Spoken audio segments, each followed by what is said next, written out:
how to delete saved chats on Snapchat from both sides. So if you want to delete saved chats on Snapchat from both the sides, then what you can do is open up your Snapchat application. Once you open, you can go for the chats, which is on the bottom left. And once you open the chats, open up a random chat that you would like to have the access, or that you would like to delete the messages. So I have this, right?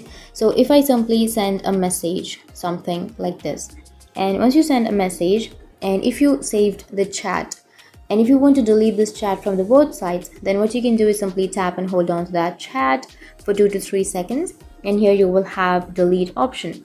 Tap on delete and then tap on OK and delete the chat. And once you've deleted the chat, here it will show you that you have deleted a chat, but it will be removed from the both sides. So if the other person have saved the chat, then what you can do is simply tap and hold on to that chat and then tap on delete and again tap on OK, and your chat will be deleted. So that's it. That's how you can delete a chat on your Snapchat. And if you have any questions, feel free to comment below. Thanks for watching.